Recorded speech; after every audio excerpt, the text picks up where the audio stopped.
साथियों नमस्कार, जय हिंद, जोहार।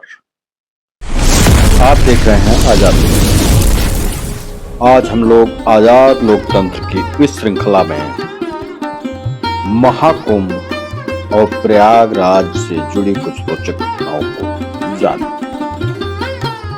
तीर्थराज प्रयाग में यज्ञादिक अनुष्ठान संपादित करने के कारण ही इसका नामकरण प्रयाग के रूप में किया गया। यह प्रयाग की भूमि यज्ञ कर्म अध्यात्म के साथ जुड़ा हुआ है, इसलिए प्रयाग को भारत की आध्यात्मिक राजधानी भी कहा जाता है।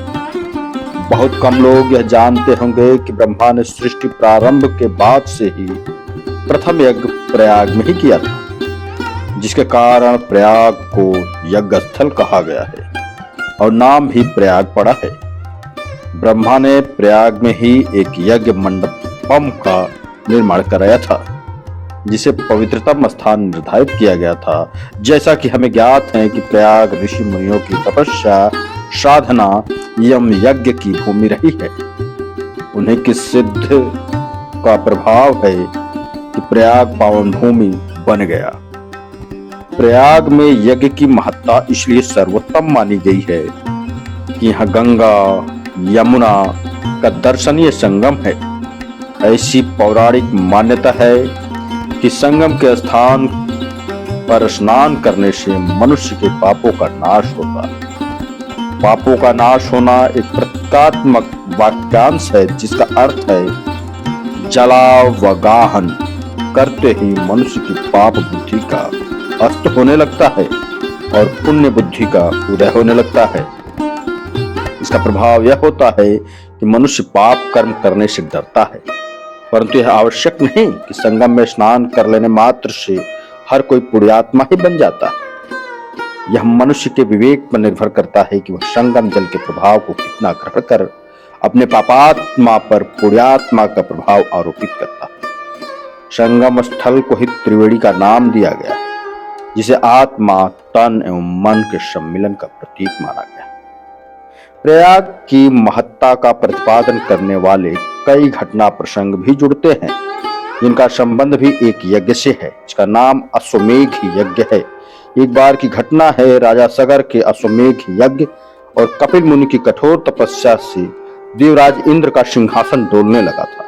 इसके लिए इंद्र ने एक तीर से 2 शिकार करने की योजना बना डाली थी। उन्होंने दिग्विजय करने के उद्देश्य से जिस घोड़े को छोड़ा था, उसे इंद्र ने मायावी रूप धारण कर पकड़ लिया था और उसे पाताल लोक में कठोर तपस्या कर रहे ध्यानस्थ कपिल मुनि के सामने ही उस घोड़े को बांध दिया था। जब राजा सगर के 60,000 पुत्र उस घोड़े को खोजते खोजते वहां पहुंचे थे, जहां तपस्या में लीन कपिल मुनि के आश्रम के सामने अश्वमेघ यज्ञ का वह घोड़ा बंधा था। उस घोड़े को देखते हुए उन पुत्रों ने वातावरण को आक्रामक बनाते हुए कपिल मुनि के लिए अभद्र शब्दों का अंबार लगा दिया था। वहां तोड़फोड़ करने लगे थे। उस घोर उपद्रव से क्रोधवश में कपिल मुनि की आंखें खुलते ही सारे राजकुमार जलकर भस्म हो गए थे। राजा सगर के वंशज भगीरथ ने जब कपिल मुनि से भस्म किए गए अपने पूर्वजों के उद्धार करने का उपाय पूछा, तब मुनि ने धरती पर गंगा लाने की बात कही, जिसके जल का संस्पर्श पाक उनके पूर्वजों का उद्धार होना था। भगीरथ ने सर्वप्रथम ब्रह्मा की तपस्या की। उन्होंने भगीरथ से वर मांगने के लिए कहा था। उन्होंने ब्रह्मा से कहा कि वे गंगा को स्वर्ग से पृथ्वी पर लाना चाहते, जिससे कि उनके पूर्वज राजा सगर के 60,000 पुत्रों का उद्धार हो जाए। ब्रह्मा ने अपने कमंडल से गंगा को जैसे ही छोड़ा, गंगा क्रोध आवेश में आकर विकराल रूप धारण करने लगी। शंकर ने जड़ चेतन के विनाश की आशंका से गंगा को अपनी जटाओं में उलझा लिया। फिर भगीरथ की अभ्यर्थना पर उन्होंने अपनी एक जटा खोल दी और गंगा धरती पर अवतरित हो गई। भगीरथ ने गंगा से अपना प्रयोजन बताया, तब वे उस ओर बह चली जिस ओर उनके पूर्वजों के शव थे। अंततः भगीरथ ने अपने पूर्वजों का उद्धार किया। ऐसी मान्यता है कि जब गंगा पृथ्वी पर अवतरित हुई थी, तब उनका मिलन प्रयाग के दृश्य यमुना और अदृश्य सरस्वती के संगम पर हुआ था। इस कारण प्रयाग का महात्म्य अनिर्वचनीय है। एक अन्य कथानुसार दधीची मुनि, जिन्होंने देवासुर संग्राम में देवताओं की सहायता के लिए अपनी अस्थियों का दान किया था, ने भी प्रयाग में तपस्या की थी। उनकी तपस्या और बलिदान के कारण इस भूभाग को पवित्र कर दिया था। अगली कथा है, जब महाभारत युद्ध के समय स्वजन परिजन को देखकर अर्जुन को मोह भंग हुआ था, तब श्री कृष्ण ने अर्जुन को गीता का ज्ञान कराने से पूर्व प्रयाग की पवित्रता का वर्णन किया था। ब्रह्मा को सृष्टि का सर्जक कहा जाता है। इसकी पुष्टि परंपरा तो करती ही है, पौराणिक ग्रंथ भी करते हैं। ऐसी पौराणिक मान्यता है कि ब्रह्मा ने अपने मन से मनु की उत्पत्ति की थी, फिर शतरूपा की रचना की थी। उसके पश्चात इस सृष्टि का सर्जन किया गया था। ब्रह्मा ने यज्ञ अनुष्ठान करने के लिए इस धरती पर प्रयाग को ही चुना था। तो हे वत्स, इस प्रकार प्रयाग को समस्त तीर्थों से ऊपर का महत्व दिया जाता है। इसी कारण से इसे तीर्थराज प्रयाग की प्रतिष्ठा प्राप्त हुई है।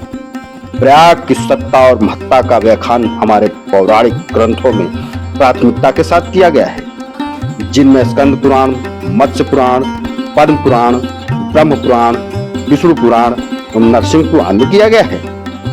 मत्स्य पुराण में माघ मास में प्रयागराज में संगम स्नान की महत्ता को इस प्रकार से प्रतिपादित किया गया है कि 10 तीर्थ सहस्त्राणि 10 कोट्य तथा पराः माघ मासे प्रयागे तु गंगा यमुना संगमे। इसका अर्थ भी जाने। 10,000, 10 करोड़ अथवा उससे भी अधिक तीर्थों की यात्रा से जो फल प्राप्त होता है, वही फल माघ मास में प्रयाग में गंगा यमुना संगम स्नान करने से मिलता है। तो हे वत्स, महाकुंभ इस बार प्रयागराज में लगा है, तो महाकुंभ स्नान करने अवश्य जाए।